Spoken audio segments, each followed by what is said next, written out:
দেয়া হলো 4 লাখ কোটি টাকার বিশাল বাজেট, কিন্তু তাতে স্বস্তির চেয়ে যেন শঙ্কাই বাড়ল। কারণ 1 জুলাই থেকেই চালু হচ্ছে নতুন ভ্যাট আইন।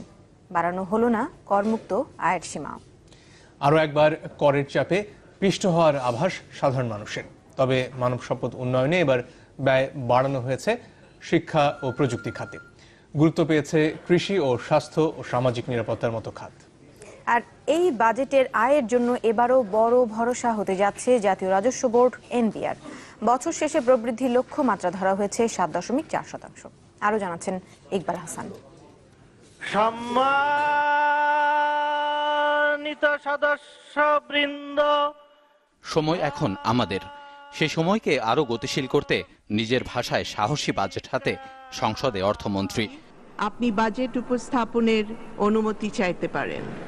বৈশ্বিক প্রেক্ষাপট মাথায় রেখে যা তৈরিতে নিয়েছেন বহু কৌশলী উদ্যোগ, কিন্তু আকারে রেকর্ড গড়লেও করের চাপে পিষ্ট হওয়ার আভাস মিলেছে সাধারণ মানুষের নতুন ভ্যাট আইন বাস্তবায়নের ঘোষণায়।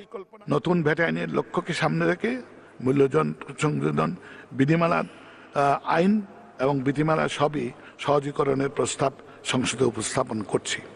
মূল্য সংযোজন কর এক অভিন্ন 15% নির্ধারণ করা হলো এবং 3 বছর অন্ততপক্ষে এটাতে কোনো পরিবর্তন সাধন করা হবে না। তাই 7.5% প্রবৃদ্ধির লক্ষ্য কিংবা 5.5-এ আটকে রাখা মূল্যস্ফীতির ঘোষণা জনসাধারণের মনে আশা জাগাতে পারবে কিনা থাকছে সেই প্রশ্ন। ফলে বাজেটের নামে বহু আয়োজনে গড়া নতুন এক সংখ্যায় যেন উপহার দিলেন অর্থমন্ত্রী। ভ্যাট আইন বাস্তবায়নের মাধ্যমে বড় মাপে আয় বাড়ানোর ইঙ্গিত মিলেছে এনবিআরের লক্ষ্যমাত্রায়। প্রায় 2.5 লাখ কোটি টাকা রাজস্বের 91,000 কোটি আসবে এই খাত থেকে, যার বড় চাপ পড়বে গরিব মানুষের ওপর।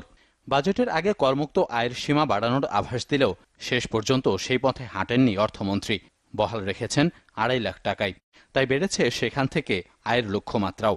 তবে বড় বাজেটে বড় ঘাটতির শঙ্কা থাকলেও এবারও তা জিডিপির 5%-ই সীমাবদ্ধ রেখেছেন তিনি, যা মেটাতে বড় ভরসা অভ্যন্তরীণ উৎস, বিশেষ করে ব্যাংক খাত। ব্যাংক ব্যবস্থা থেকে নেওয়া হবে 28,203 কোটি টাকা, আর ব্যাংক বহির্ভূত উৎস বিশেষ করে সঞ্চয়পত্র এগুলোর থেকে 32,149 কোটি নেওয়া হবে। আয়ের সাথে ব্যয় ব্যবস্থাপনায়ও এবার বেশ খানিকটা বদল এনেছেন অর্থমন্ত্রী। মানব সম্পদ উন্নয়নে ব্যয় বাড়িয়েছেন শিক্ষা ও প্রযুক্তি খাতে, যেখানে আসছে বছর তিনি খরচ করতে চান 65,000 কোটি টাকা। এছাড়া এবারও 10 ভাগের 1 ভাগই চলে যাচ্ছে ঋণের সুদ মেটাতে। তবে 8 ভাগের 1 ভাগ বা 50,000 কোটি টাকা বরাদ্দ দেওয়া হয়েছে পরিবহন ও যোগাযোগ খাতে। এছাড়া বছর ব্যবধানে বরাদ্দ বেড়েছে জ্বালানি ও বিদ্যুৎ, স্বাস্থ্য, কৃষি এবং সামাজিক নিরাপত্তা খাতেও। আর মোটা দাগে প্রবৃদ্ধি বাড়ানোর অজুহাতে সামাজিক অবকাঠামো খাতে বরাদ্দ দিয়েছেন মোট বাজেটের 30%।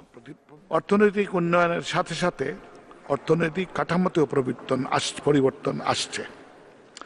আন্তর্জাতিক বাণিজ্য এখন এবং মূলধন প্রবাহ এখন যথেষ্ট গুরুত্বপূর্ণ হয়ে গেছে।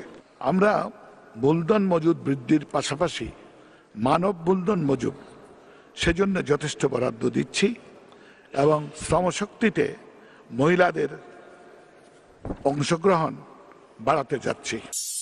প্রতিবারের মতো এবারও বাজেটের গুণগত বাস্তবায়নের লক্ষ্যে নীতি ও কাঠামোগত সংস্কারের উদ্যোগের কথা বলেছেন অর্থমন্ত্রী।